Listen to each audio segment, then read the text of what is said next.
Hey everyone. Yes, I finally have a Simplex Truealert in my collection. This one here is the Simplex 4903-9426. It's a 4-wire Truealert horn strobe.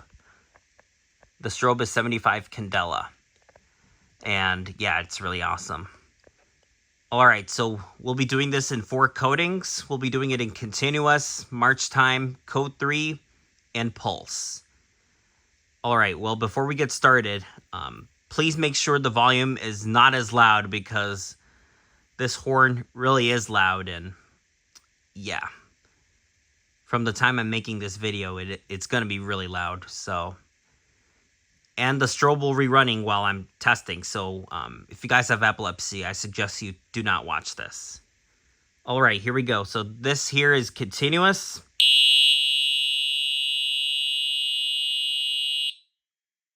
Alright, march time.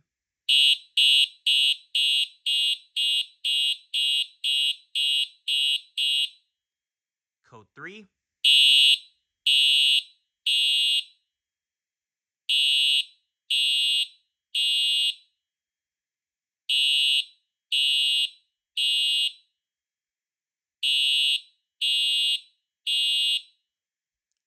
Yeah, code 3 is what this horn strobe was meant for.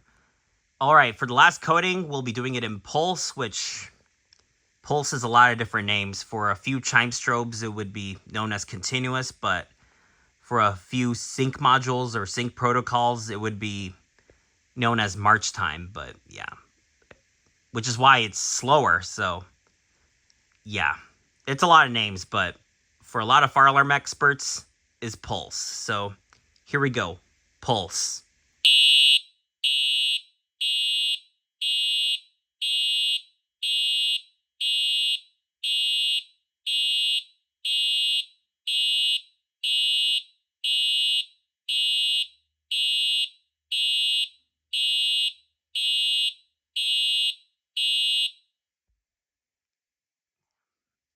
Man, I can hear this through my ears. This is freaking loud. All right, let's show you the back here. Take these wires out quickly. There. All right. So here's the label. Yeah, 4903-9426. Yeah. All right. Sorry about that. All right. And yeah, we'll show you the strobe. 75 candela. All right. Well, I'm gonna open this up so I could show you the inside. And here it is. So as you can see, the screw terminals that are on the top that are placed horizontally are the terminals that power up the horn, and the ones that are placed vertically are the ones that power up the strobe. But the jumper wires that it came with were meant so they could power both the horn and strobe, and I have some extra wires that I would feed through so I could do tests. And yeah, and right over here, as you can see, here, let's place this here. This little switch here, I'm sure everyone knows what that is. It's for the strobe to be flipped to either free run or smart sync. So I have it upward so I could run the strobe freely.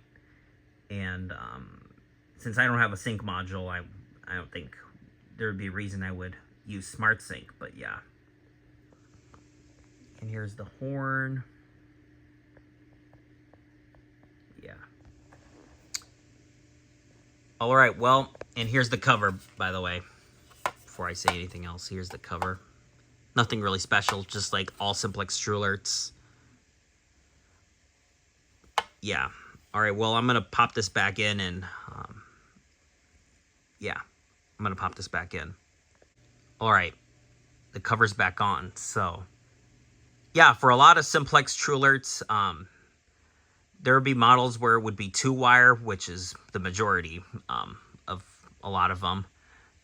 where it would just be smart sync or addressable, and except this one here is 4-wire, like you saw there. And for the smart sync models, you would have to use either a sync module or a panel, which is a lot of work. And yeah, the ES models are, wow, I get, from what I heard, is a lot to work with if you're using a panel. But I'm honestly lucky to have the 4-wire version, so I could connect it with batteries and stuff and use it for any purpose. So, all right, well, hope you all enjoyed the test.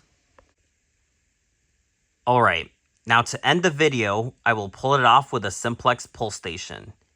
This one here is the Simplex 2099-9754. This is the one with the newer Simplex logo and the silver back.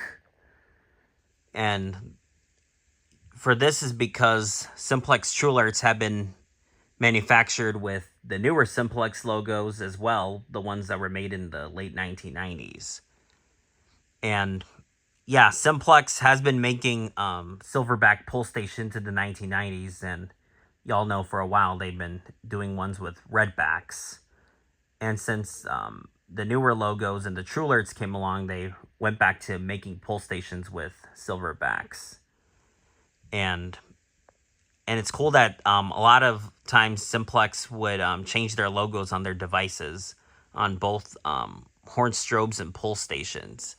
For example, the one that I have here is an older version of the 2099-9754. It's the one with the red back, and the older Simplex logo would be the version that would go with the Simplex 4903 series. The one I have here is electronic. And it would also work with mechanical horns as well. But yeah. So for this test, it's basically a system in what you would see on the Simplex 4010, which would be an addressable system, and the pull stations would be addressable using the Simplex 4099 series, except this is conventional, which is why it's a 2099. And for the Truealerts, it would be 2-wire smart sync Truealerts, which would be either a 4903 series version or a 4906 series, which 4906 is what they would use on the Truealerts. They would be smart sync or addressable, and basically systems that would make it impossible to use batteries. And for me, I'm just glad that I have a system of fire alarms that would work with batteries.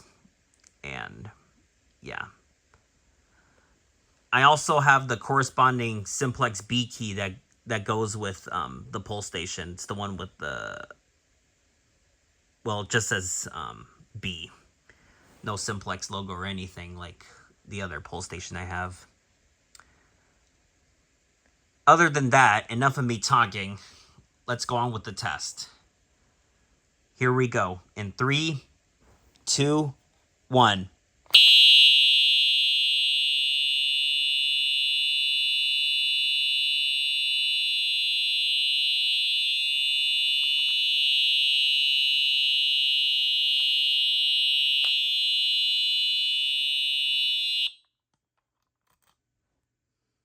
Wow, that was really loud. All right, now we'll do it in key activation.